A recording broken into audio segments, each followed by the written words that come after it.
Good evening and welcome to ELOSOFUMARTAKES. This is our 370th take, live from the Alec Bradley Lone Star Studio of Azle, Texas. I'm your host, Barry Duplessis, as always, and I'm so proud, so pleased, and so privileged to be with you all tonight. This is going to be a fantastic show.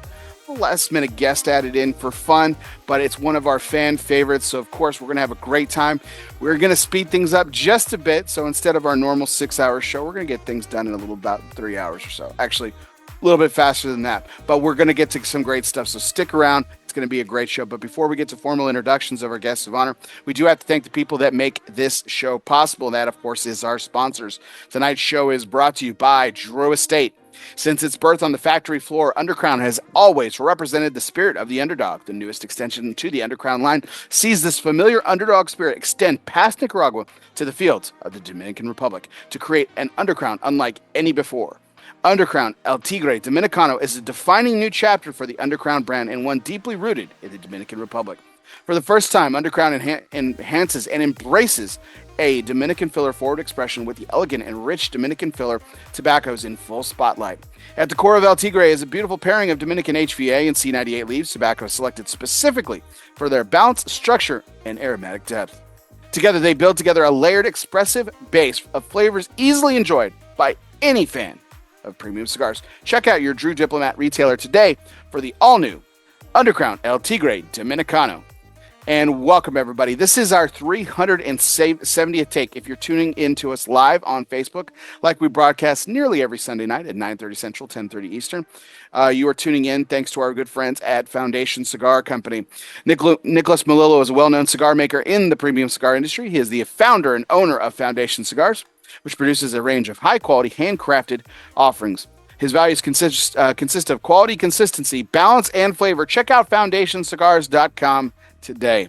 And if you're listening to us later on podcasts, wherever you listen to podcasts, whether that be on Apple Podcasts, Spotify, Google Play, Podbean, or wherever you listen to podcasts, be sure you download, subscribe, and review. Tonight's broadcast on audio is brought to you by our friends of Gran Habano Cigars. Honest, compassionate, great cigars. Be sure you download, subscribe, and review today, thanks to our good friends at Gran Habano. And welcome, everybody. This is our 370th take. So without further ado, let's bring in our very special guest, who is sponsored by United Cigar, Smoke One Today, and Start Living United. It is Mr. Hector Alfonso of Espinosa Cigars. Hector, how you doing tonight? I'm good, Barrett. Thanks for having me on. Well, fantastic. I can't believe I got through all of that without flubbing more than like once or twice there. It's been a couple of weeks. Not bad, not bad.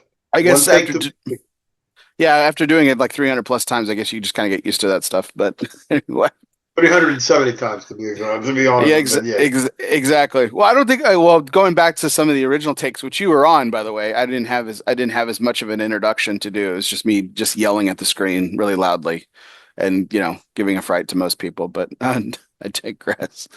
But Hector, thank you. It really means a lot for you to join us tonight, and I'm so excited to sit down and chat with you about a few things. And before we get to business, as they say, we've got some business to tend to. I got to light up a cigar here, and of course, as tradition has become, my guest always selects my cigar for me, and I think you'll like some of these cigars that I've selected. You know the rules of the game. You pick the cigar, and I smoke it. So I have got the Knuckle Sandwich Avant-Garde, one of the latest in the Knuckle Sandwich brand. I've also got another Knuckle Sandwich here. Just for reference, I have not smoked the Avant-Garde yet, but I have smoked this, and I absolutely love this expression. It is the Knuckle Sandwich 58, a tribute to our nation's history. Which, of course, is the 601 La Bamba Warhead 250 Independence Day. Yeah, that's a good cigar. And, of course, one of the all-time favorites, one of the all-time greats, former #1 cigar of the year, award-winning Espinosa Habano, #4. Espinosa Habano. Well, listen, I'm going to tell you, I think because I am so surprised at how well the cigar is doing of late, you should try the Avant-Garde. The Avant-Garde was a little slow out of the gate because it was competing with Warhead, with Independence Day, and Chef Special. Known factors. But that Yeah. cigar, I'm telling you, that cigar is it's probably the first transitional cigar that I've ever made. The first cigar that you can really feel the transition from medium to medium plus, right around the midway point. The Oh, cigar nice. is it's one of my favorites, and I'm not a Habano guy. You know that I'm not a fan, but that's a Habano that I really really enjoy.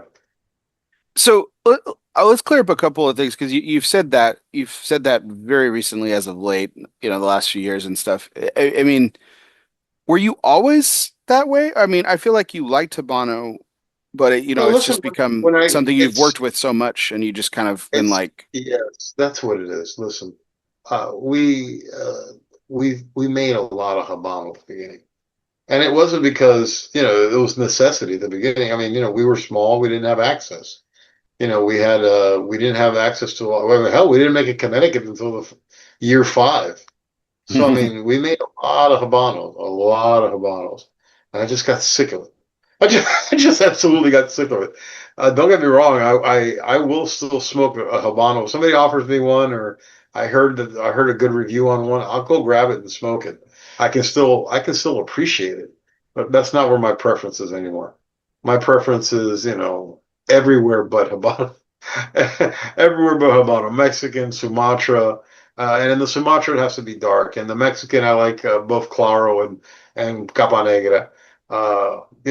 Arapiraca and Malvafina and any broadleaf, Connecticut broadleaf, Pennsylvania broadleaf. I like anything. I will first go there before I'll smoke the Habano. But that's just my my preference. Any cigar company that launches the first cigar they always launch is a Habano. I mean, it's the traditional. It's a traditional cigar. It's a traditional offering. And whenever I see a new company start out, it's always, Habano, Connecticut, Maduro, Habano, Connecticut, Maduro. Those are the first three out of the gate always. yeah, well, I still love it after all these years. I Well, still, listen, and it, and listen, it's a preference. Don't get me wrong. I'm not saying it's bad. oh, I of mean, course not. I've smoked a lot of good Habanos, but I just, I think my palate really goes to those other wrappers. And one of the beauties is that with the knuckle sandwich line, it's a chance to use a lot of those wrappers that we really haven't really used on Espinosa stuff. So it's like off menu. I loved off menu. That was a Yeah, Pennsylvania product. I love that cigar. And a lot of the Espinosa people love that cigar as well. But it's not something that's kind of in Eric's wheelhouse. So he likes Habano and he likes like Habano and that's fine, man. Listen, we'll make it happen. We can make anything happen. But yeah. when you ask me, was I'm gonna always go in the other direction. It's been successful for you guys. I mean, so like it goes back to the old Sure, mantra. I know it's a tired one, but I mean, if it ain't broke, don't fix it. Going back to absolutely. the off menu though, with the Pennsylvania broadleaf, I'm glad you brought that up. I really enjoyed it, and I know you had the Lawman series feature Pennsylvania a couple of times when you were doing that for Protocol. Yeah, Uh, one of Juan's cigars had Pennsylvania broadleaf. and I always I thought that cigar was really good, and I really enjoyed it. But it felt like the off menu was like, and I please don't take this. I don't mean to be condescending with this comment, but it just seemed like it seemed like a very grown up version of that cigar. Like it was like more refined, it was more well-rounded, it was multidimensional, and it's interesting that you said that this is the first cigar that you feel that it has that kind of midpoint transition because I thought the off menu had a lot of complexity to it. Well, listen, and I told everybody who will listen, I thought it was the best cigar I made last year. I just thought it was just all around the best cigar that Espinosa put out last year as a company, Espinosa and Lucky Sandwich. But you know, that was that kind of fell on deaf ears. I really enjoyed it. I thought it was it was such a takeoff on anything we've ever done before. Even in the knuckle sandwich line, if you think about it, The Connecticut is a nice medium cigar on the sandwich line, but the Habano's spicy, the Maduro is spicy. The chef special changes from year in to year out, but the off menu is just I don't know. I don't even know how to describe it. It was a very grown up cigar, just like you said. It had a very had a very mature flavor. Mm. It was just for me. It was just great from the first puff, and it was one of the few cigars that, when you're in the industry, you'll if you talk to other guys in the industry, one of the first things that is hard to get used to is you don't smoke a cigar halfway all the way anymore. You smoke it halfway, you toss it, and then you go do what you got to do, and you get back, you pick up another cigar. No, I've never smoked an off menu more than less than three quarters of the way. I mean, I really every time I lit one of those, I made sure I smoked it all the way. I nubbed a lot of them. It was just a great cigar, and I think this year of the all the cigars that we launched this year at the show that we released at the show, I think and the Miami will be out soon in a couple of months. But I think the 250 on the Warhead side, I thought that was one of those cigars, one of those just leave me the hell. I think maybe I can classify me as just leave me the hell alone while I'm smoking the cigar. It's that good. It was that kind of experience. That cigar provides every year. Every year we make a cigar that kind of does that. That you're like, Yeah. this is the year before that it was the chef special with the matafina. That really kind of leave me alone. This is this is this is my jam right here. So or the broadleaf Nice. one from 2 years ago. There's every year there's one cigar that comes out that I'm like, yeah, this is it. And I think the one you're smoking now is probably second because I didn't really smoke a lot of those avant-gardes because we didn't have a lot at the show. And then when they came in, we were so busy with the Warhead and the this and the that. But I've really become a big fan of that cigar. Well, I really enjoyed the aroma off the toasting of the foot using uh got to also show off the glam here. The DuPont monogram lighter that I used to toast and light the cigar was fantastic. And I'm a few puffs into it already, and I mean, yeah, it's got that quintessential Hector Alfonso slash Eric Espinosa Habano kick to it that I just grabs your attention, grabs my palate right off the get, and I'm enjoying it thus far. I'm really excited to see what it does and Let me as it know how progresses. let me know how it's doing. Make a note where your secondary band is. You see where the bottom of the secondary band is? Yes, Let me know how that cigar's treating you right around there. gotcha. I'll keep a note. I'll keep a note as well. But so let me see how that cigar's feeling right around there. All Everybody's right. told me the same thing there. Man, once you get to that band, it's a different ballgame. Right. We'll revisit that here in a few minutes. So let's jump into tonight's major point, which is brought to you by Gran Habano Cigars. From the fertile lands of Honduras, George Rico and his family have put together the very best vintages for you. Yeah, you, the cigar smoker. From value-based hits like Corojo Number 5 to the award-winning 20th anniversary to special projects like Zulu Zulu, Gran Habano is about cultivating the best and making pinnacle cigars for the market. Culture, tradition, quality, premium handcrafted Gran Habano cigars. Well, actually, we got a number of things to cover tonight, and we have to do it a little bit faster than I'm normally doing it. So let's get here. But I wanted to visit a topic that we've danced around over the years. We've used the moniker for almost a decade now. Something that you earned, which was of course hashtag Mr. Warmth, everything. I want to go back to the origin of the nickname a little bit. Like where did First, who gave you that name? Like, where did it start? And I I has it evolved over the years, or I like, Yeah, listen, I'm not I'm much more relaxed now than I used to be. The lithium is doing a really good job, but no, seriously, being retired now, adjust this camera here so I can lean in. Being retired now has really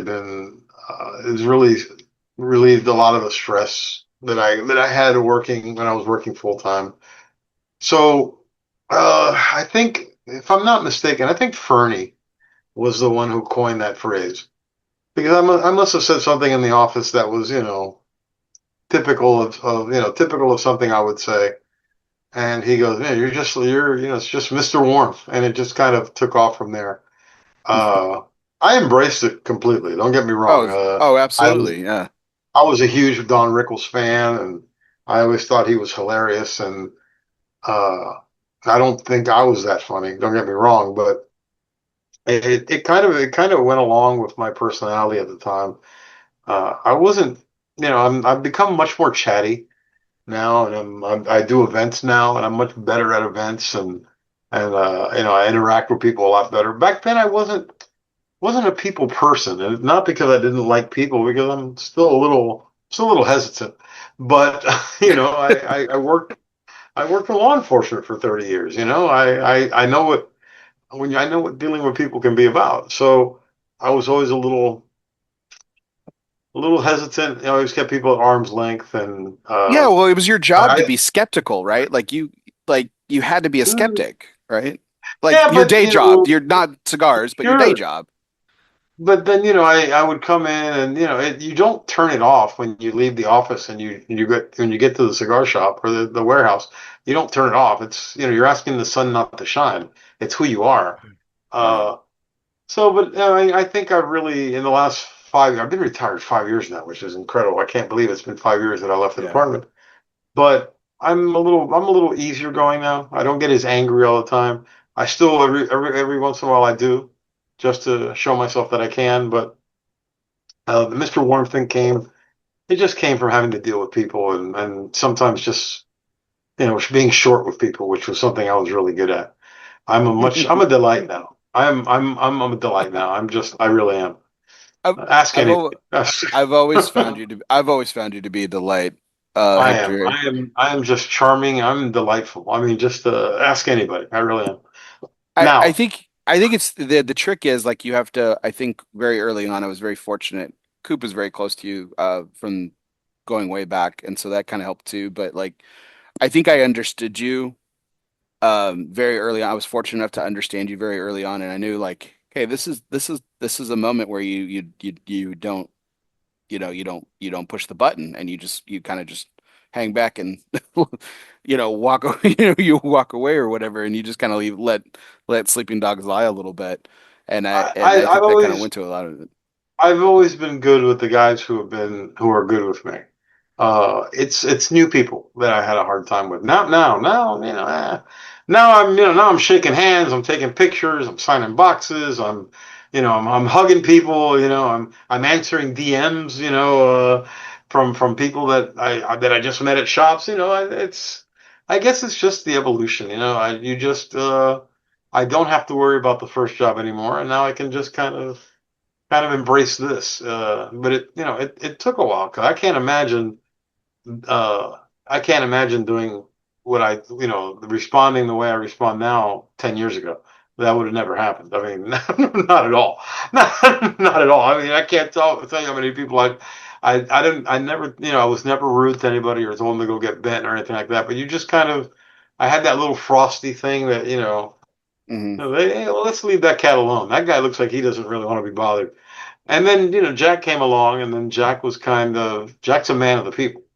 Hmm. So, being that me and Jack were connected at the hip during the very beginning years at Espinosa, him trying to rub that on, him trying to make me a man of the people. And I give him credit. He probably has, because I travel with him every once in a while, and I guess I should give him some credit for uh, dulling the shine on that dickhead diamond that I had for for all those years. Well, it's nice when you have a natural buffer built into like your workspace too, and he kind of built that for you. And I think you guys go work really well together. I mean, you guys had that podcast for a while and everything. But Yeah, your the comment leads me podcast. into Go yeah, ahead. I'm sorry. Go ahead. that leads me into my first main question here. In roughly over 10 years, if you had to go back roughly 10 years or so and freeze that moment in time, what would that version of Hector, so the original Mr. Warmth, so to speak, recognize about Espinosa today, and what would completely blow your mind? I got to tell you, the Hector of 10 years ago would not recognize Espinosa right now. at all. I mean, you got to understand where we were 10 years ago. Where we were 10 years ago, we were, let's see, 10 years ago puts us 2015. 2016, we were coming off Laranja Reserva. We had probably cleared the very first big speed bump in our development. And maybe speed bump's not the right word, but the first hurdle as we were developing and trying to establish ourselves. But I would never have thought that in just 10 short years we'd be where we are now. I mean, Right. I thought it was, because you look around while no two cigar companies are the same, uh, you can look at the mean and say, well, this is how cigars company grow. They grow incrementally.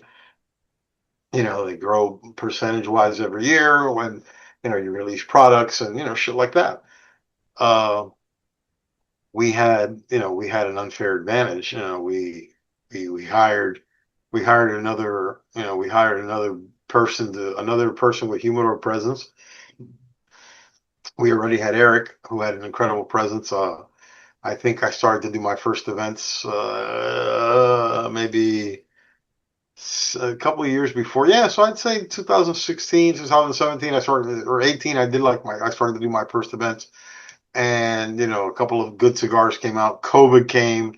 And I think we really, that was another one of those checkpoints that we passed. COVID came. We were nice and fat, as luck would have it. We were nice and fat with product.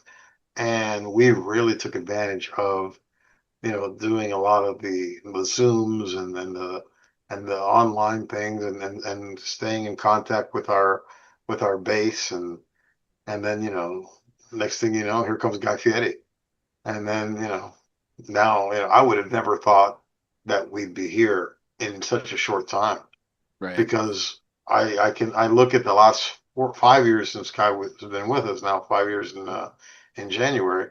That's we've had increases plus his increase on top. So we're twice as far as I thought we'd be. I thought if you asked me 10 years ago, I said where would we be now? We'd have a nice substantial base. We'd still be trying to grow. Now we're at a point where sometimes we look around and say we may have outgrown this warehouse. We you know we have coverage. 70% of the country is covered by in-house reps and brokers. More than 75% is covered by in-house reps and brokers. Uh, we're a mid-sized independent, and Mhm. that's not where we were 10 years ago. So I would be the Hector of 10 years ago would shake his head and go, man, I can't believe this shit. This shit's crazy. I think it's very interesting now because especially like, t 10 plus years ago, I was introduced first 10 plus years, I was first introduced to the brand. And then I got to know Eric and you, of course, and it became very much a part of my everyday, my smoking and just as we were talking about even before the show started, and my audience is well aware of my love for your blending style, particularly. It's been incredible to watch. I tried to think about this in context of today's show, and I was thinking because I was like, I wanted to really compartmentalize the two things, and because like the before guy and the after guy seems to be like the two major eras of Espinosa, particularly, or at least in recent context. But like if you look, I went through and I looked at all the product and all the cigars that weren't knuckle sandwich, and and that's a pretty amazing. I'm not trying to make light of knuckle sandwich at all, and I'm not trying to dismiss it. That would be idiotic. But if you look at the if you look at the releases and you look at the projects, everything outside of it, Hector, you and Eric and the whole family have built together an insane portfolio. That I mean has really done everything from reach the masses to stay engaging with limited editions and things like that. I mean, you guys have run the gamut, and it's been, I mean, it's like you could take just those cigars and say, sales aside and everything, like you probably would still be in that same conversation. I mean, do you disagree? Well, but I Yeah, listen, but I think it's yes. Would we have released those same cigars? Possibly, probably. Would they have done as well? I don't know. Had they? I don't know if. Yeah, I'm sure the cigar was still going to be good, whether it was acknowledged or it got the fanfare that they get now. But I think what happens is, the Fieri thing really, while I think we were always relevant as a company in our bucket where we belonged in our division, where and with Yeah. companies of our size, the Fieri thing took us to another level because now we're launching a brand with him with cigars that are completely different than our cigars. Because what good would it have done us to launch cigars exactly like his, or launch his cigars to be just like ours? That we're cannibalizing ourselves. And while you Mhm. say, yeah, we had a great portfolio, sure, we were at the beginning, we had no portfolio. So we were just, we were making cigars and trying to see what would hit, and for a while, trying to see what would make a dent and what would grow. Uh, Now we're in a good spot where now we're just trying to fill in holes where we don't have this in the portfolio or we don't have that. The LEs really came around. The Warhead, listen, the Warhead is a year in and year out number one. The huge demand for the Warhead. The Independence Day, where so many people launched Independence Day cigars this year. But where were they last year when we were celebrating 249? We were doing Independence Day 249, and they were, even though officially we didn't call it 249, we were ahead Yeah. of the curve on that. We were looking forward to that. The six province line has always been special. Hmm. While our dear friend, while our dear friend is not a fan, being a member of the TAA was something that we wanted to do because it looks good on the portfolio. It looks good in the Hmm. portfolio. It looks good on the resume, and it gave me a chance to do something special, something funky, and we did. We're just, listen, I think it's a symbiotic relationship with us, with us and Yeah. them. Anytime we launch something new, I think because of the partnership and the excitement between both brands, they kind of feed on each other and kind of move the other one forward, and I'm excited about that. I really Yeah. am. I mean, I don't know if I answered your question all the way correctly, but I No, yeah, I did. No, you did. Again, I don't want to sit here and like I said, that to dismiss the knuckle sandwich part of the equation is idiotic. It's just I looked at it in a context of just Espinosa products by themselves, 601, Espinosa, Laranja, etc. Like the Warhead and listen, and and 601, 601 20th. 601 20th, it was the 20th anniversary of 601 Blue. 601 mhm, Blue was, his first big cigar hit. It was a cigar that landed in CA's top 25, uh, in 2000, and it's 20 years ago, 2006. That cigar's still around. You talk to a mhm, lot of manufacturers, and they'll tell you some cigars don't have legs more than 18 months, 2 years. The cigar's 20 years old. And while the initial thought was just to launch it as this year's anniversary, that cigar's doing so well that you might see that cigar stick around. I yeah, mean, it just shows you that, that we're really developing. I didn't think that we would develop such a passionate fan group and such devoted fans so quickly. I mean, mhm. Lazona Palooza helped as well. Don't think that didn't help either. Eric traveling, nobody traveled more. I mean, maybe Rocky. Very few guys traveled as much as Eric did in the Well, last 4 or 5 years. he took it out of the page of his old employer. Sure. Yeah, Right. And yeah, Jack traveled, and Jack travels like crazy. And mhm, Richie was traveling, and now Richie has become the rep in Florida, and Richie's a monster. And our in-house guys are killing it as well. And now you got me traveling, now me traveling 8 or 9 times a year. So, and they're all different. Eric has his shtick. He's the brand owner. People flock to see him. Jack has his. Jack's the national sales manager. Sits in the he sits in the in the what do you call it, in the lounge. He rags on you, and and he tells stories, and people dig it. And I go to shops and I talk nerd shit with guys who want to talk nerd stuff, and that's always Yeah. worked out. That's how the formula is working so far, and knock on wood, we can keep that formula going. So I don't know how comfortable you are going to be with this comparison, but we were talking a little bit about experiments and kind of observations. And I wanted to paint this picture, and I think it's an interesting comparison. You guys are a very an accelerated version of, you know, an accelerated version of what Pete and Tatawahe has done in 25 years. I don't want to dismiss his contribution to the industry, not at all. In fact, this only amplifies my point because you guys came after him.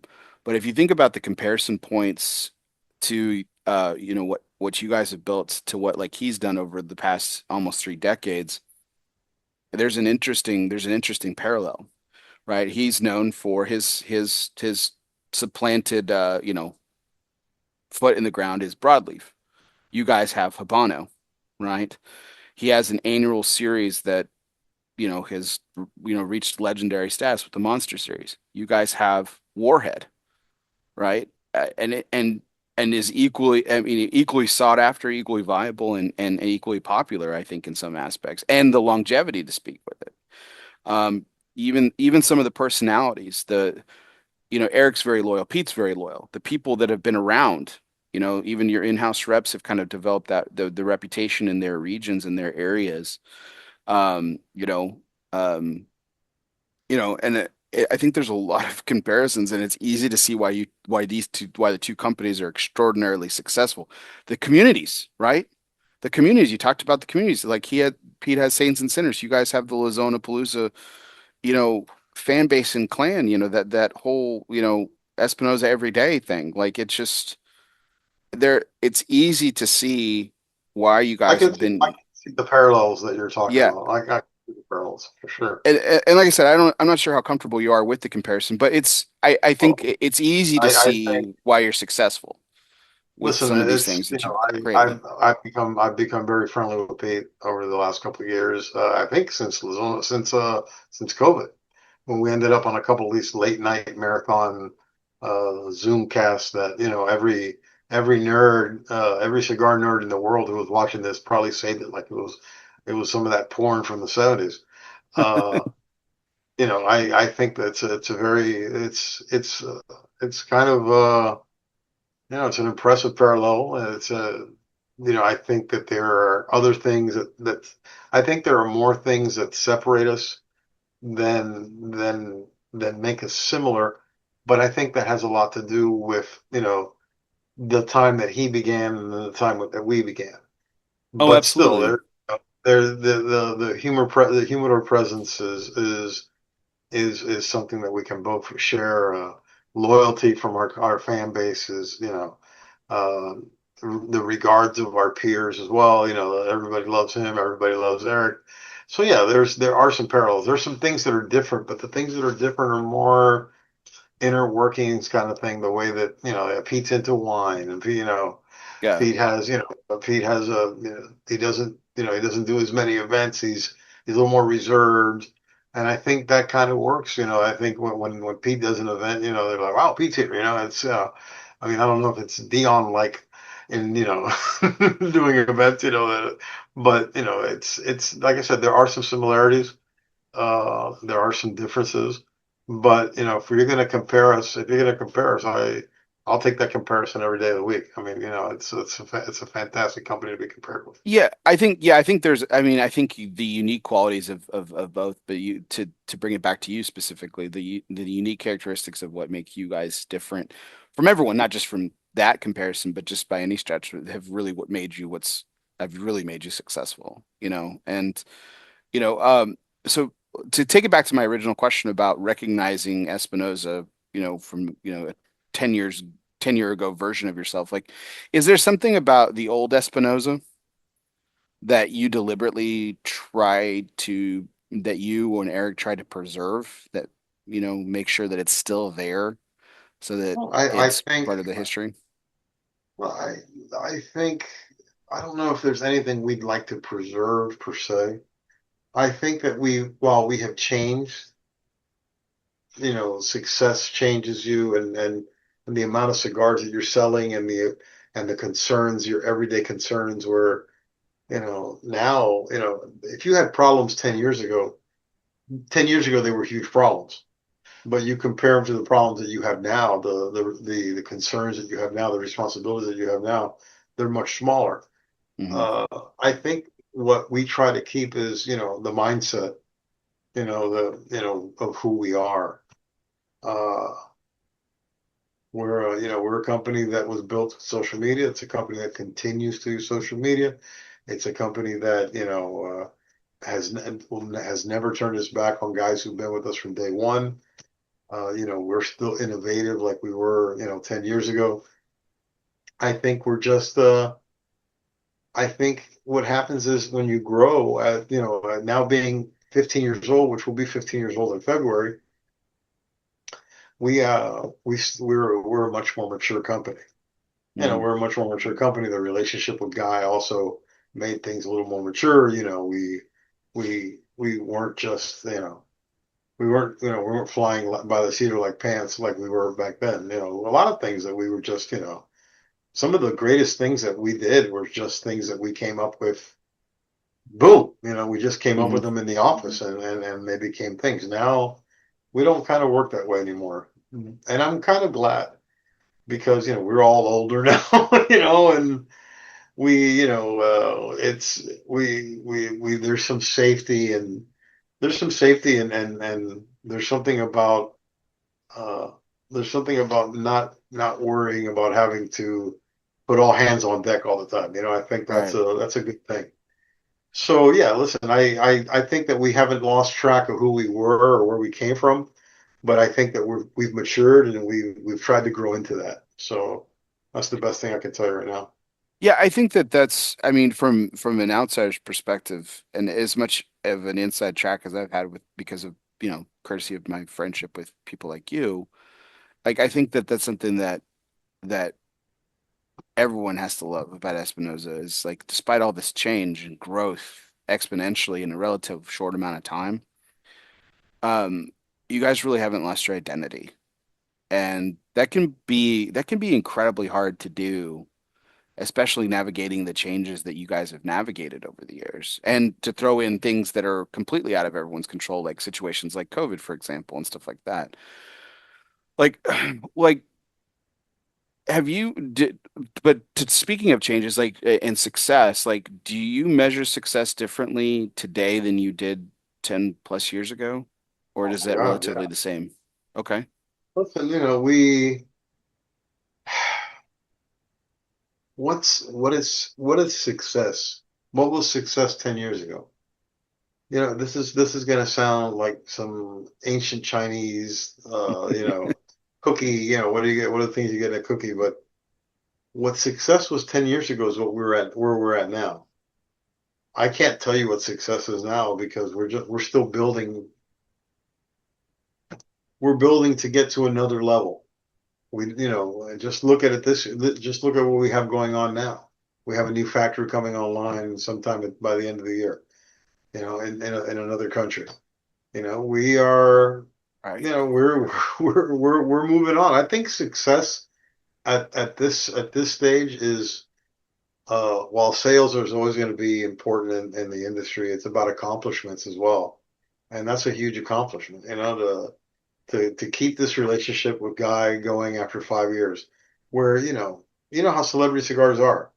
Even though we don't call his a celebrity cigar, the majority of the people out there still call it a celebrity cigar.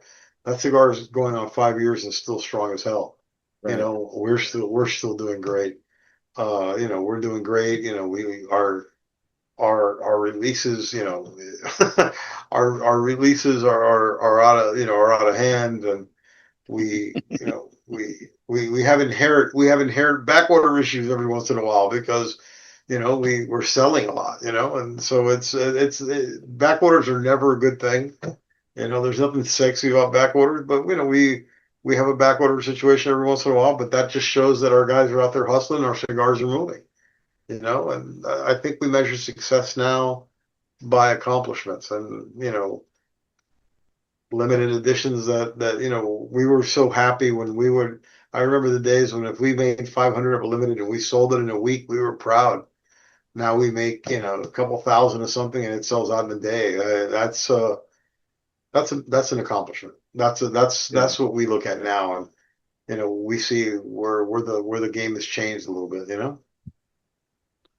Oh, of course. And I think that I think speed again is kind of a theme, right? Because again, we talk about in the relatively in the context of history in the industry, like in the short amount of time that you guys have found tremendous success, like do you this is an old like adage, I'm sure Wooden talked about this. I've heard it in a couple of Sorkin movies.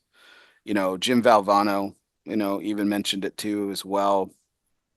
You know, when when you're climbing towards the top so quickly and you're having tremendous success along the way, you need to allow yourself to kind of stop for a second and look down the mountain and look at how far you've come. Have you ever had that moment have you ever taken that moment for yourself and what have you No, I seen? don't think I don't really think. I mean, I don't know if you want to relate that to resting on your laurels, because that's not. But I think in this industry where there's such competition, you really can't take a break. You can't take a minute to sit and just, let me take a view from where I'm at. You gotta constantly dig. You gotta constantly drive. I think what helps in this industry is that you have people who are cigar adjacent, ancillary people who do that for you. Hey man, you guys are killing it. Hey, you guys are doing great. And I think that we obviously, who doesn't enjoy hearing that? But Hmm. I think that's something that happens now more than happened 10 years ago. We're being told how hot we are, how great we're doing, and that kind of that kind of motivates us to just keep digging. Hmm.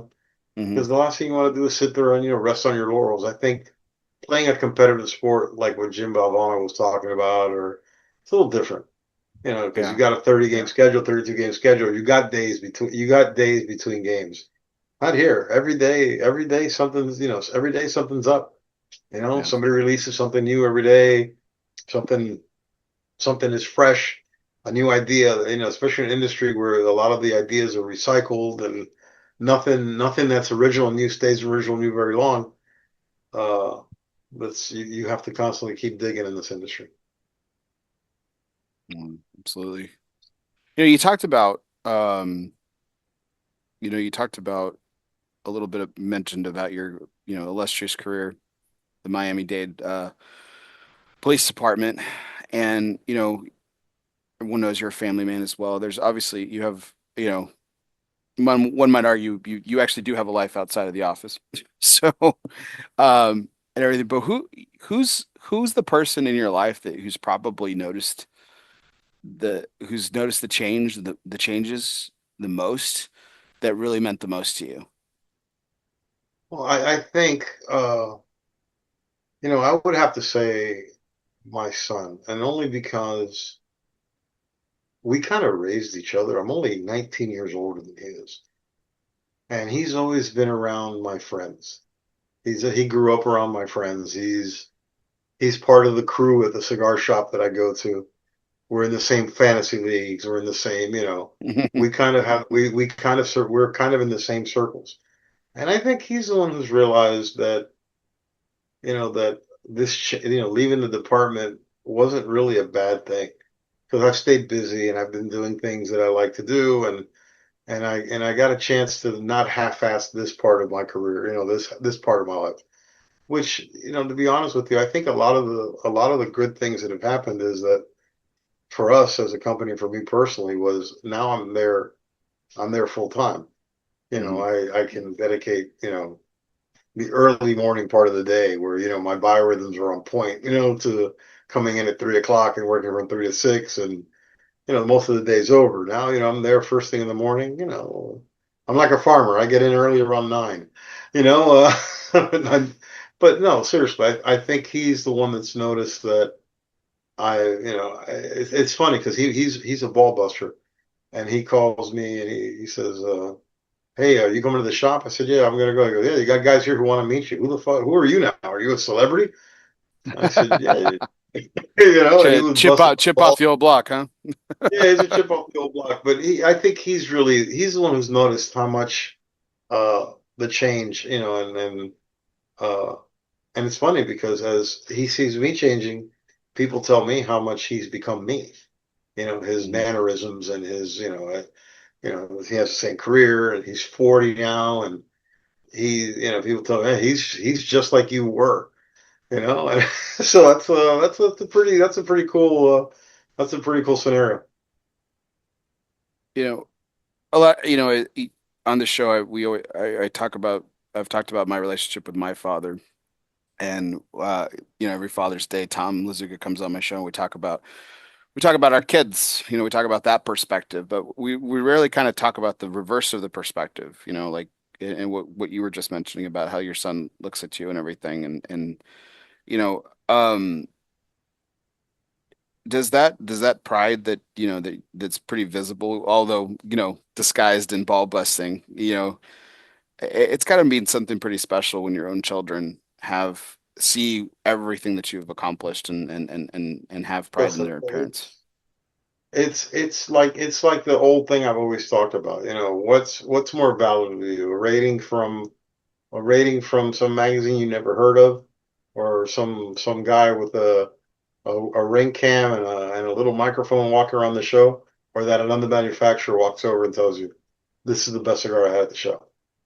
That's worth so much more. And I think it's the same thing when your kids can tell you, "Man, Pop, you're killing it. I you were on the algorithm. I was looking on YouTube and there you were, on this podcast or that podcast." And it's nice, listen, it's coming from the relationship I had. Uh, it's nice that he knows pretty much everything about my life, which is good. And I think that's really one of the proudest things about the relationship I have with him, that I'm not aloof with him. I'm not a mystery wrapped in a riddle surrounded by a conundrum Mhm. for him. He knows exactly where I'm coming from.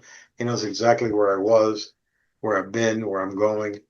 This is a kid that when he got hired on the department, the first couple of years, everywhere he went, "Oh, you're Hector's son."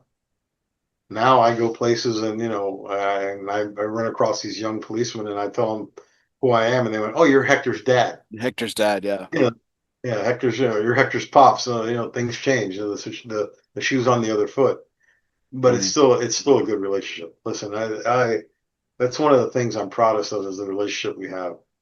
That he's my son, but we're just two pals. He still calls me pops. He respects me. And as a father, I try not to.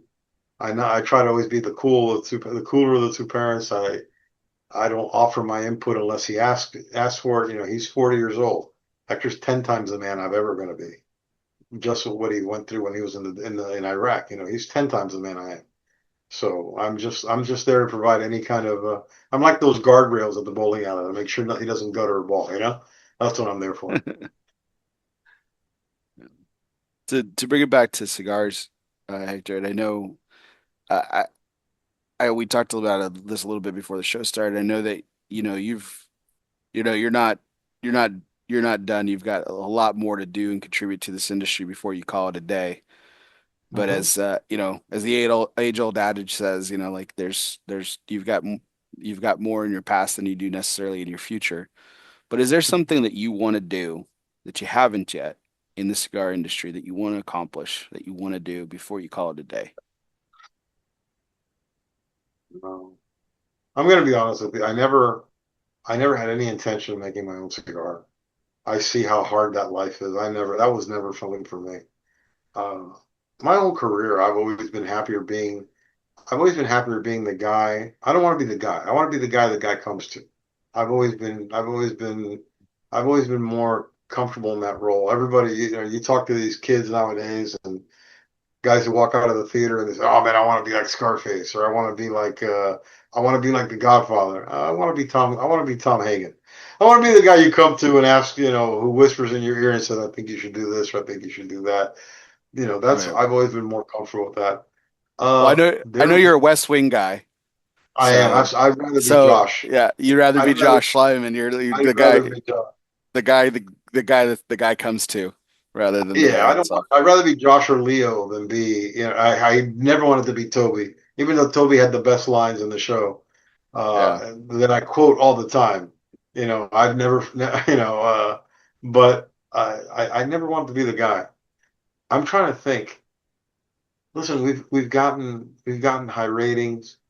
Uh, we've gotten some cigar of the years. We've made top 25s. We've made the consensus. We make a cigar for TAA. Uh, Maybe what I'd like to accomplish in these next, 10 years or 5 years or whatever time I have left while, while I'm still healthy enough to do it and still can is I'd like to make cigars for other people again. We made a lot of cigars for people in the beginning, but we were just learning the industry as well. Now that we know the industry better, I think I'd like to make, and I don't mean make store exclusives, which I don't get me wrong, I like making a good store exclusive because a store exclusive made by us, once the Lazona guys know that it's made by us, that exclusive's gone. Yeah. But I'd like to make some stuff for some other manufacturers, especially guys that I know that are friends of ours. I'd like to get into that. I'd like to throw our hat into that ring and make cigars for, I don't know if you want to call them collabs or whatever, but make cigars for other people. Yeah, here's the Espinosa expression of something that will be good for company X, Y, and Z or whatever. Mhm. But we've got a factory coming online soon, so hopefully that'll come to fruition. I mean, I've already met all the great guys in the industry that I've always wanted to meet. I mean, I have them on my cell phone. I mean, you tell me 10 years ago that I could pick up the phone and call Carrillo. I can't. I would have told you, were you crazy? I mean, that guy doesn't want to. It's crazy. Mhm. I would rather lose my wallet than lose my cell phone. My the number the numbers I have accumulated on my cell phone from manufacturers, small, big, and large, is just overwhelming to me.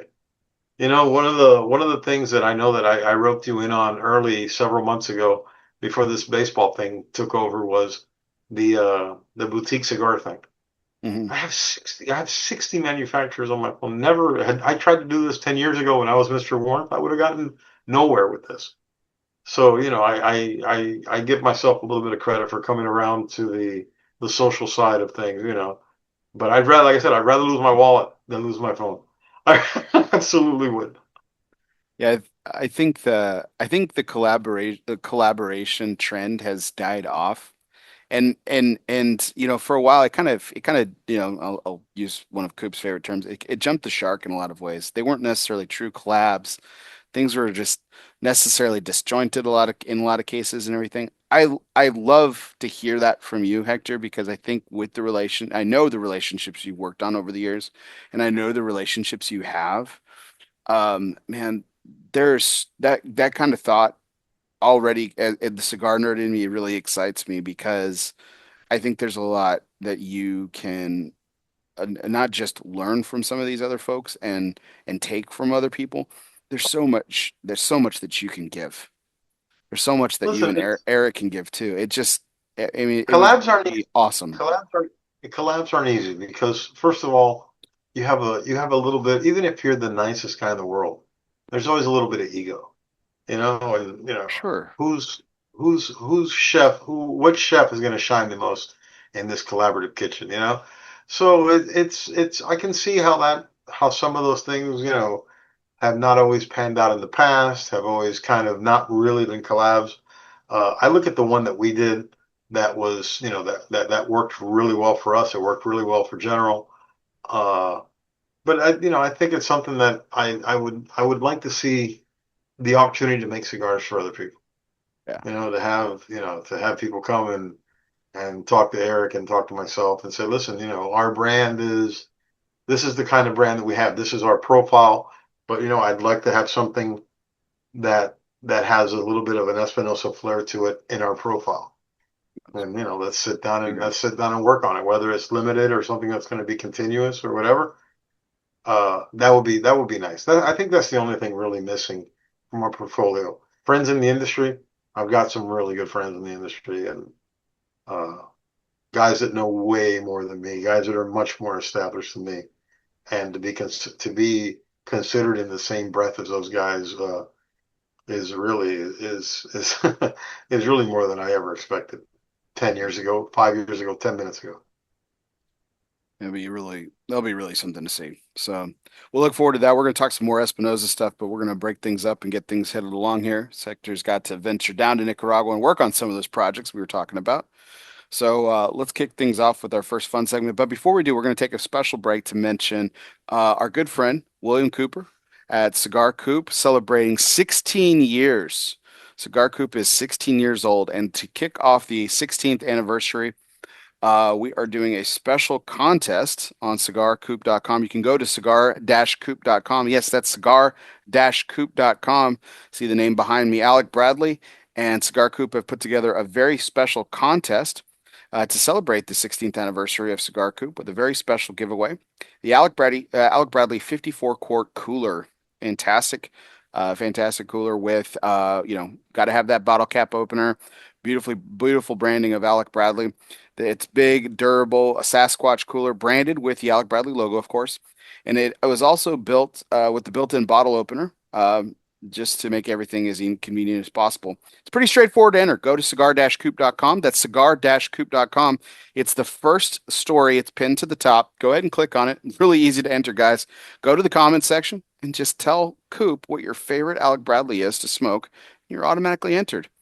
Check out the official rules in that article if you're worried about that kind of stuff. But just go to the comments and tell them what your favorite Alec Bradley cigar is, and you are entered to win this fantastic cooler and celebrate Cigar Coop's 16th anniversary, all in the same breath. So check that out, cigar-coop.com. Check it out today. We're going to go ahead and get things moving to our presidential trivia segment, which is always brought to you by United Cigars. Are you ready to live the United lifestyle? Well, then go away with lend yourself away with the incredible portfolio that United Cigars has to offer. Whether it is, sorry, I'm losing my place here. I'm just trying to catch up with my notes. You can celebrate 250 years of excellence with the Red Anchor or experience elegance with La Gianna Havana. Rekindle the spirit of 1776 and light up the skies with a firecracker, then celebrate honor, pride, and accomplishment with a gold star. Jet set the globe and capture luxury with Atabey, Byron, Alfonso, Bandolero, or now the Nelson lines from Select Tobacco. Don't just smoke. Smoke United since 1901. United Cigars, United we smoke. Well, Hector, you know the name of the game. We've got to talk a little presidential trivia segment here, and so I went ahead and put together some fun trivia questions about the presidential trivia. So the couple of things that I wanted to pull out was presidential trivia around police work. Oh, That's wow. and Okay. so these are some quick multiple choice questions. So I wanted to go ahead and give them to you. So let's talk about our old friend Teddy Roosevelt. He, Teddy Roosevelt actually had a career in law enforcement before he became president. Which one of these positions did he actually hold? A, U.S. Marshal for the state of New York. B, President of New York City Board of Police Commissioners. C, New York State Police Commissioner. Or D, FBI Director. What was B again? President of the New York City Board of Police Commissioners. And C? New York State Police Commissioner. New York. All right. C. Oh, you almost had it, man. It's B. B. Yeah. President of the New York City Board of Police Commissioners. He served from 1895 to 1897 and became known for his aggressive reform, of course, and managing of the department. So always a man and a champion of the little guy. He was known for his big reforms and everything. Um, but thinking about all the leaders that you had while you were on the job here, Oh my while you God. were on the job and everything, how do you think Teddy would have fared as a police administrator in the Yeah, Miami-Dade police he'd have force? been called he'd have been called an old school guy. He would have been many generations ago, probably the generation before I started. When I started, you still did police work. I feel really bad for and he's never said anything. I mean, I don't want to get him in any trouble, but I see what modern police work has become, and it's tough, man. It's really really tough. So I would hate I would hate to have to work uh, with that now. It's crazy. The body cams and the complaints and these guys now. I can't call. I don't. What's the name for these guys who just walk around with their cameras and try to intimidate cops and try to give me your badge number, give me your name. There's a word for those. I don't know if they're provocateurs or something like that, but they're constantly they're trying to put cops on the spot. I don't know. I don't know. Teddy wouldn't put up with that shit. I'm gonna tell you that right yeah. now. I think it's interesting when you look at someone like Teddy. I think for a person in historical context that really had a distaste and distrust for a lot of the status quo back then and everything, I think that his progressive reform like had a ceiling, to it. And I think that I holding police officers and police departments to a high standard, I think that that would have been something definitely in his wheelhouse. To the extent, the limit that we're seeing, I tend to agree. I think that would have been over the line. I think that would have been something that he would have kind of had to put a little bit of a crackdown on a little bit.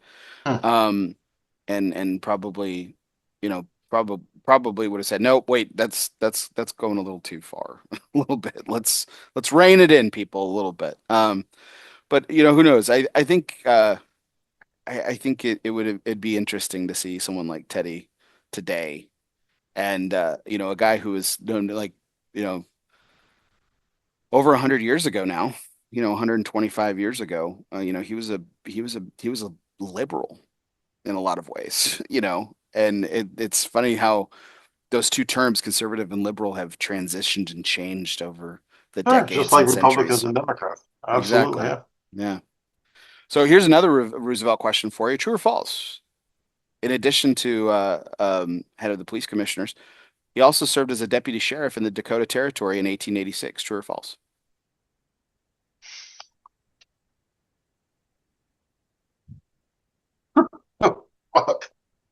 Anything that has to do with him is absolutely possible. Uh, Right?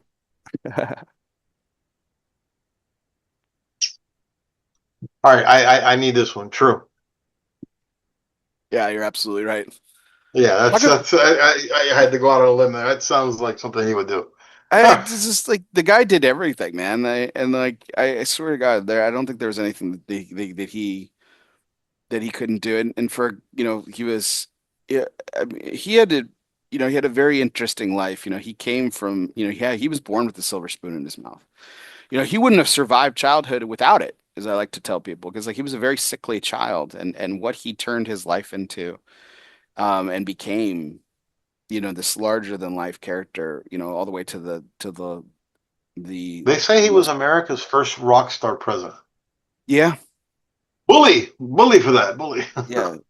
I think that's absolutely correct. And you think about some of his predecessors, and you think about that title, you know, like you think about Lincoln and Grant, who was the champion, the winner of the Civil War. You think about Washington, right? I mean, he's the father of our country.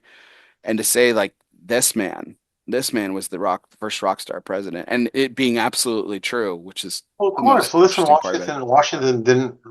Washington didn't want to be. He walked away from a third term. He didn't want to be and Lincoln was self-deprecating and modest, humble. Not Teddy. Teddy didn't have a. I don't think Teddy had a humble bone in his body. Yeah, it's true. It's Yeah. absolutely true. All right, third and final question here. We're gonna shift presidents. This is another multiple choice question. Um, Actually, no, this is a true or false question. Sorry, I got my notes screwed up there. True or false? Grover Cleveland served as sheriff of Erie County, New York.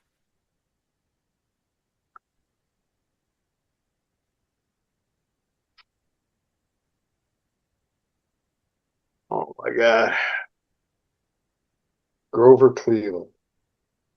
I would have rather you told me about Grover Cleveland Alexander. All right, Grover Cleveland. Uh,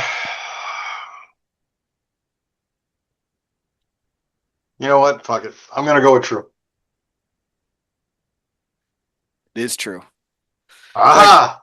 the only two presidents to have any connection or hold any type of office or position within a police or law enforcement agency out of all the Shit. presidents we've had. Teddy You know, Roosevelt, I went Grover with that Cleveland. only because you mentioned sheriff twice. That's the only reason I went with yes, because you Yeah, mentioned sheriff in back-to-back yeah, questions. yeah. He served Oh man, just one term. It was a 2-year term. yeah, but still, And from sheriff. 1871 to 1873. And would go on to be before our current president Donald Trump, the only president to hold office in two non-consecutive terms. So, Did you um, did you watch? Are you watching that thing? Is it Netflix or Hulu? Where it's Chester Arthur and it's the story of Garfield and Lightning, Chester yeah, Arthur. capture lightning, yeah, yeah, it's fantastic. Yeah, Is it I've seen really? it. I've seen it multiple times. It's incredible. I want to watch And it because I like both of those guys. One of those guys is really awkward. I find him really weird. Uh, what the hell's his name? Not the guy from Parks and Rec, the other guy. What the uh, hell's his name? the guy who plays James Garfield, Michael, it's isn't it yeah, Michael?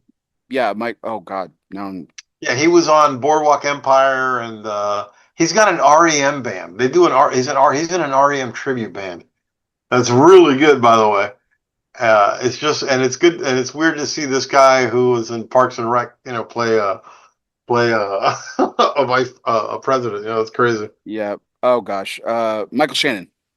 Michael Michael Shannon. Shannon, yeah, plays He James was weird Garfield. in Boardwalk Empire. He's Yeah. weird in everything he does. I'll tell you who plays. Nick Offerman is incredible as Chester Arthur. I have to say, He's I have funny as hell. he's incredible. You'll being the West Wing guy, you gotta love Bradley Whitford's interpretation of the role as James Blaine. Man, he is fantastic. Really, I He's love Bradley Whitford. fantastic. He's fantastic. So, um, and a special nod to our frequent visitor to presidential trivia. Tricky Dick is the only former U.S. president to voluntarily actually give up his Secret Service protection. In March in 1985, he actually, after more than a decade after leaving office, he voluntarily gave up his federal security detail and hired private security, many of which who served in the California State Highway Patrol and Mhm. in many sheriff's departments in the state of California. That was who Huh. made up his private I security did not detail. know that. Yeah. So awesome. Well, that was our United Cigar Presidential Trivia segment. Um, as always, you can um, check out our presidential trivia segments on every show. We always have a lot of fun with them. Thanks to United Cigars, and we really appreciate Oliver and all the good folks over at United for allowing me to continue this series. It's always good fun. We always get to dive into some history, so good times and everything. But let's turn things back a little bit to Espinosa, and and as we kind of wrap up the show and everything, we're going to go to this or that segment. But before we do, I wanted to mention this not as a self plug, but I wanted to mention this because I thought it was interesting, my take on it especially. But we do post show awards at the PCA trade show every year, and we always pick company of the show and booth of the show, and Espinosa was in my mind was like it was like 1B, but second in my as far as company of the show. But I gave you guys booth of the show honors, and I said I gave you guys that honor. I thought that the booth was incredible. It was kind of an extension or an expansion of years in the past, but there was something different about it this year that I felt was just incredible. And I called it almost your a home inside of the PCA trade show floor. It's very welcoming. It was very warm, and at the same time, it showcased all the new products, obviously, but in a very well focused way. But it was very also very unassuming in a warm, hospitable way, and that's kind of the what I felt when I walked into the booth. It was very much like a welcoming home party, is what I kind of characterized it as. You know, Yeah, uh, I gotta.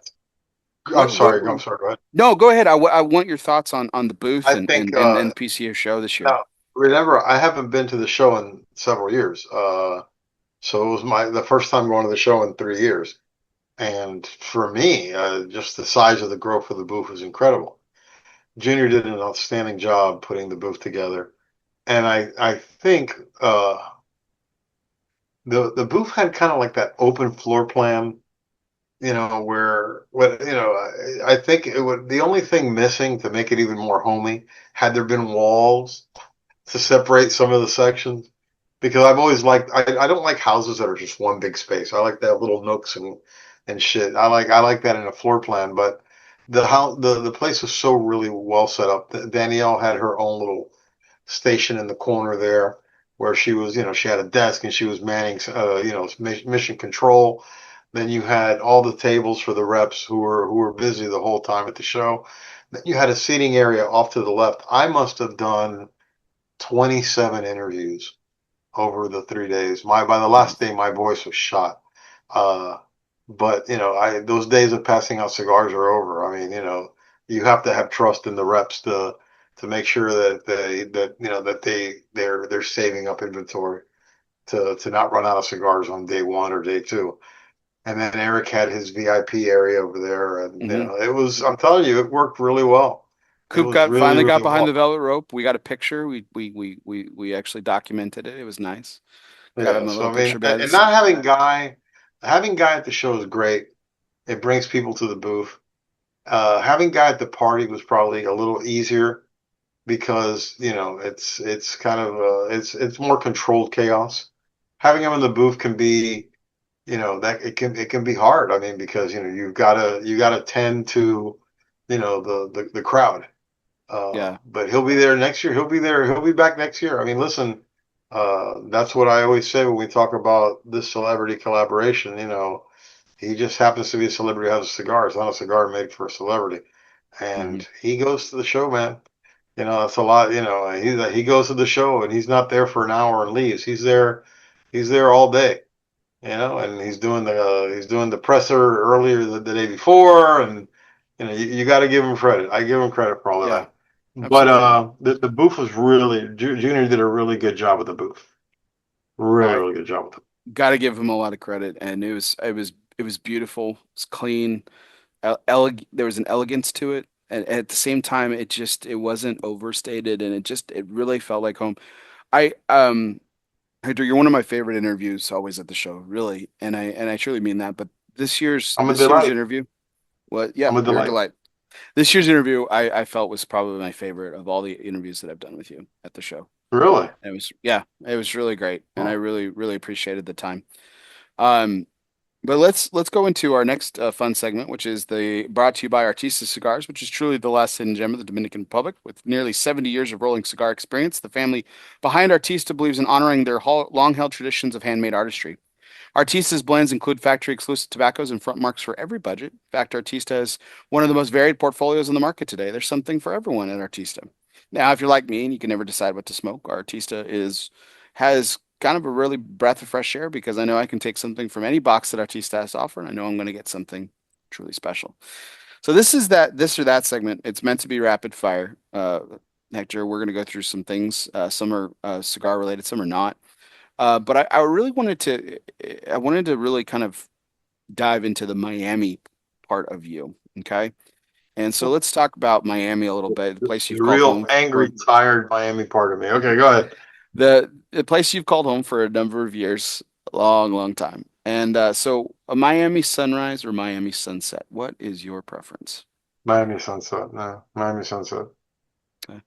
Cuban sandwich or a croqueta? Cuban sandwich. Where do you go? A Polo Norte. I think they have the best Cuban sandwich in town. That's just me. Okay, awesome.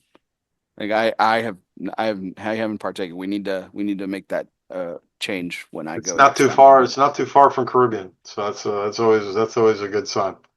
There you go. I think I know the answer to this, but we'll go with it. But would you the beach or Little Havana?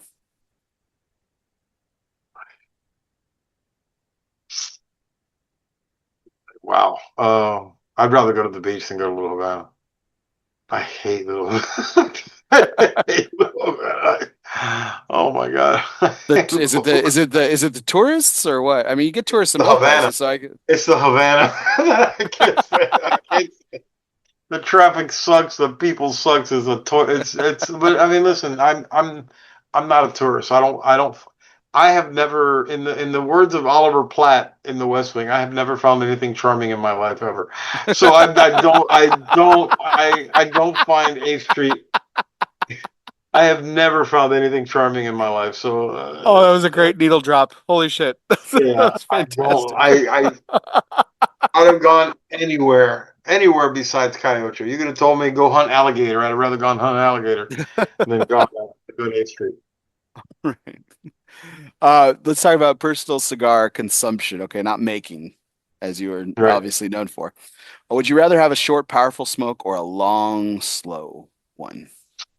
That depends on the day and the mood, but usually I'd rather go with a long, slow one than a short, powerful one. All right.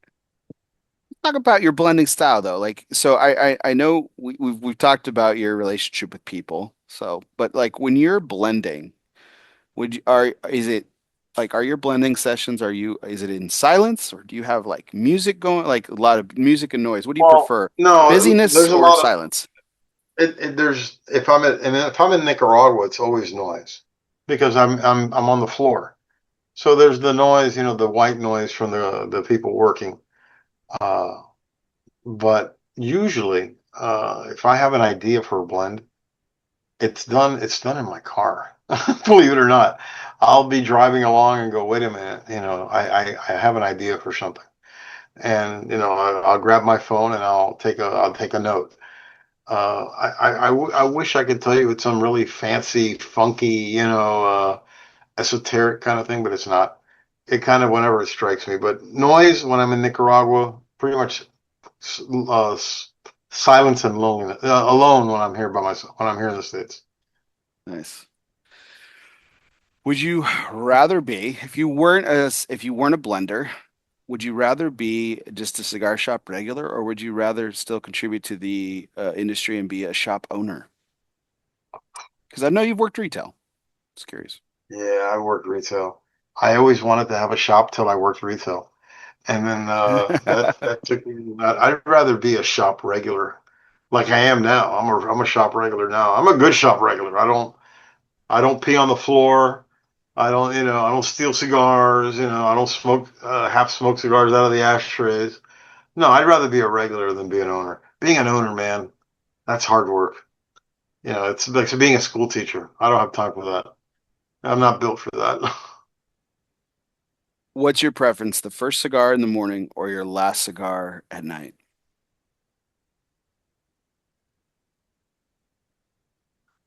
I don't know if I have a preference, but I will tell you I am more particular about what the last cigar I am going to smoke at the end of the day than whatever I'll grab anything to smoke first in the morning, but at the end of the night, I'm always particular about what it is. Okay, So gotcha. All right. This will lead us into my next question, but would you rather smoke the what you consider to be the perfect cigar 100 times or a mystery cigar you've never tried?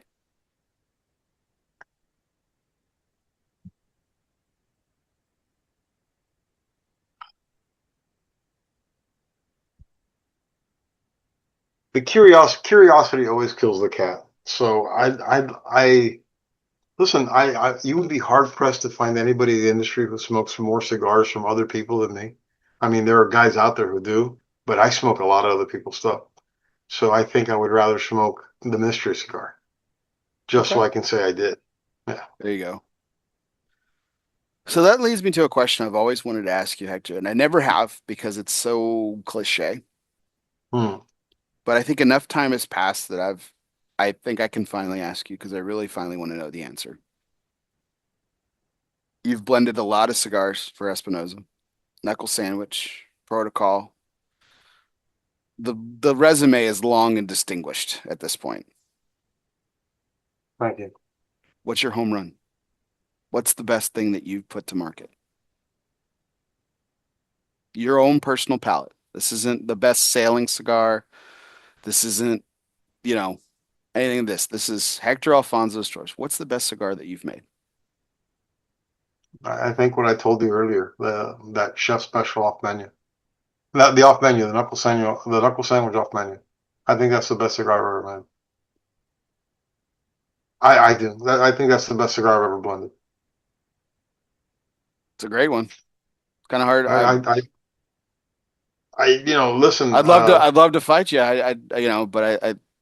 It's one of my favorites. So, people, and I know a lot of people didn't get a chance to smoke it. They bought a lot online, but it wasn't available everywhere. But man, that cigar is just it's the tits. I mean, that cigar is just great. It really is. I love that cigar. I have probably 10 or 15 hoarded. So I don't know when I'm going to get around to smoking those and I don't know if we'll ever bring that back.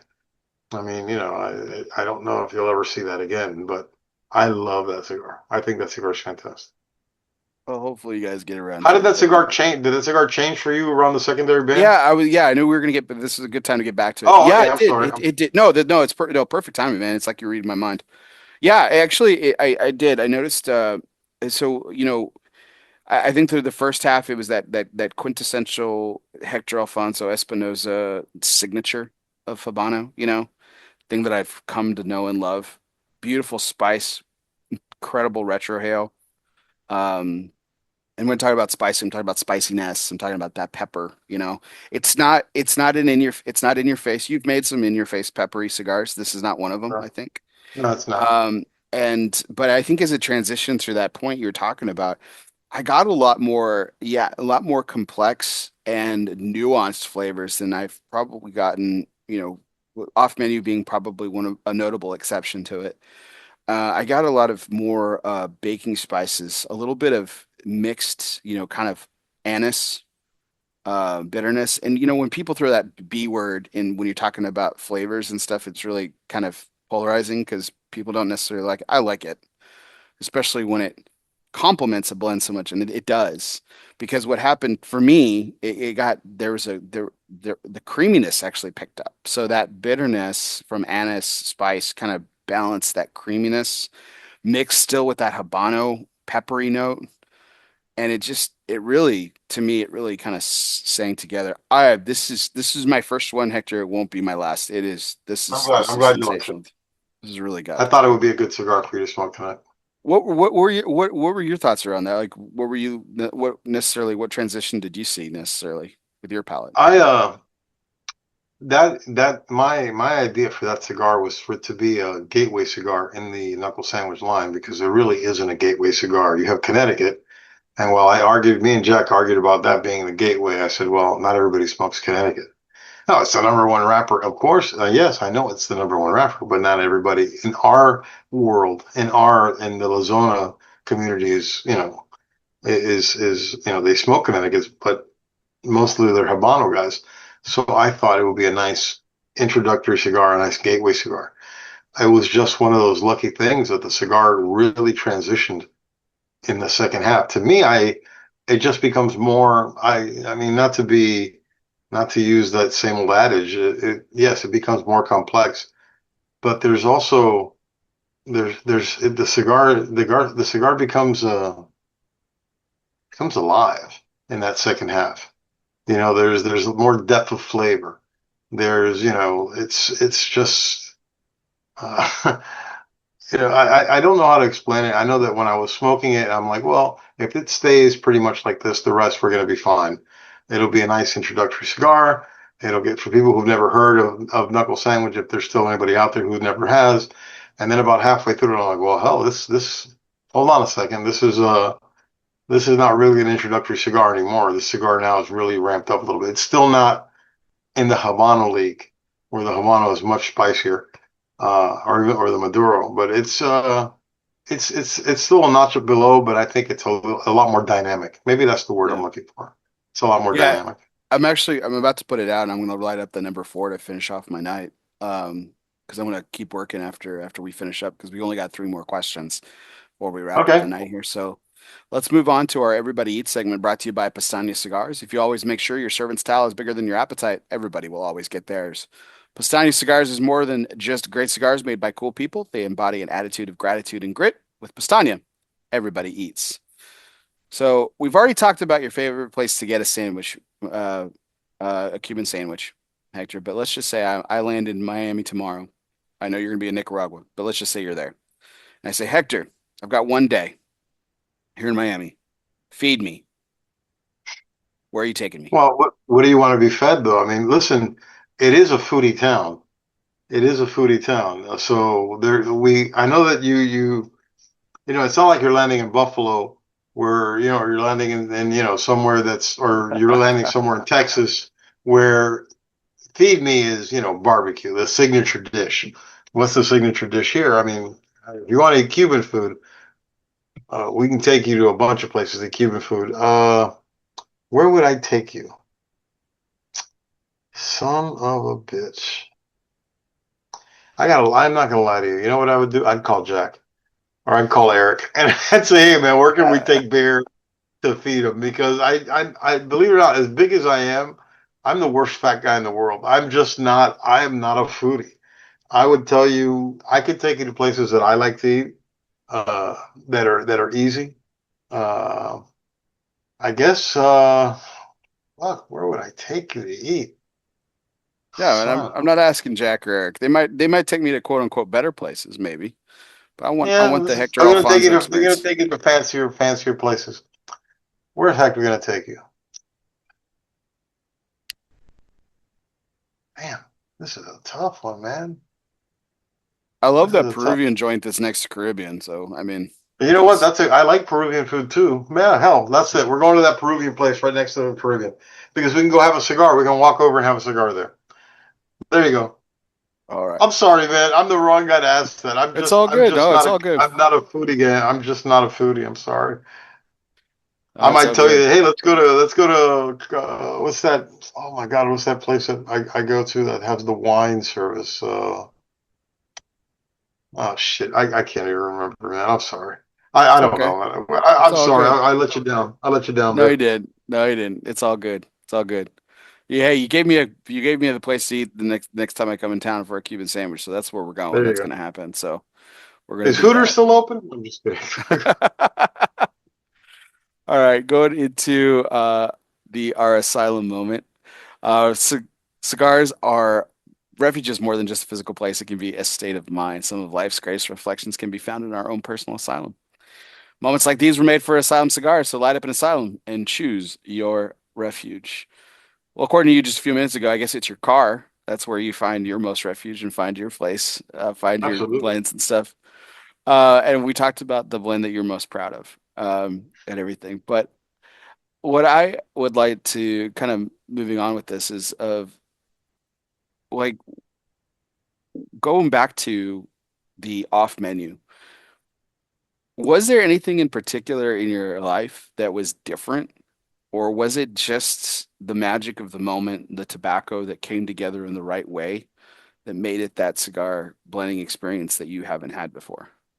All right. So what happened was this. I made a cigar for a shop called B&B. B&B's in outside of Pittsburgh. It's in Pennsylvania. Is it in Pennsylvania? No, it's in Pittsburgh. No, it's outside of Philadelphia. I'm sorry. It's outside of Philadelphia. So I made a cigar for them, which was kind of a variant of the 601 with the Pennsylvania wrapper. Eric does not like Pennsylvania wrapper. So That cigar was called Flor de Sesa. So there were some in my humidor. I know when Eric's gone into the humidor to get a cigar, listen, they're all his. I'm not saying that he can't grab a cigar there, but I can always tell when Eric goes in because he never closes the fucking humidor. He always leaves it cracked. Uh, so one of the days he looks at me and he goes, "Hey, who's this cigar for?" I said, I did that for being big. This is really good. I didn't say anything. I kept that one. I kept that one in check. So when the time came to do the TA cigar, I already had a blend in mind that I wanted to use, and I wanted to use that Pennsylvania broadleaf. So I had made that blend before just for me, in a smaller round size, and it was good, but the round didn't really the parejo really didn't do anything for me. So when the chance came to make the samples, I only ordered two samples. I ordered one in regular broadleaf and one in Pennsylvania broadleaf, Connecticut and Pennsylvania. So when I gave him the cigars, he goes, "What wrappers is?" I go, "Pennsylvania." He goes, "I don't like Pennsylvania." I go, "Did you like Flor de Cesar?" He goes, "Yeah, I liked it." I go, "That's Pennsylvania." He goes, "No way." I go, "Wait." And then he smoked it. He said, "All right, fuck it." He kind of he trusted me on that one, and uh, and that's how it went. Listen, there's still a bunch of wrapper I want to. There's still a bunch of tobacco I want to use that I haven't gotten around to. It's just a matter of finding an opening, finding an opening to do these things. You know what I mean? But I was very happy with I was very happy with the fact that I could make it, and the response on the cigar was incredible. It really was. Nice. All right. Well, here we are, the last question of the evening. And as always, it is our curveball segment brought to you by Dunbar Tobacco and Trust. Fastballs or curveballs, it doesn't matter since the company's inception. Steve Saka has been knocking them out of the park. Count them He up. sure has. It's been 11 consecutive years in the consensus top three. Congratulations to our good friend, Mr. Steve Saka. Will he make it 12 years? Well, if you ask him, the answer is no. But if you ask the rest of Of us, course not. I don't. probably yes. I can't make a cigar. I don't know what I'm doing here. Come on. So here's the curveball segment. And I want you to listen really carefully because it is a little complicated. Okay. All right. If tomorrow morning you woke up and cigars and police work had never existed for you, but you still had everything that you've learned in the cigar business, what completely different career would you choose?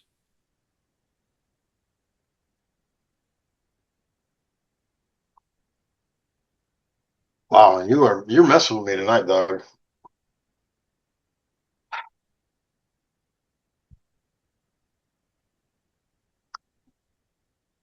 I couldn't do cigars. Couldn't do police work. I couldn't do anything in cigars, right? Nothing. Nothing. Couldn't do anything in cigars. Yeah, but you have all the knowledge that you've gained from working in the cigar industry. Bear's killing me tonight. All right. Trying to think if there's anything I ever wanted to be.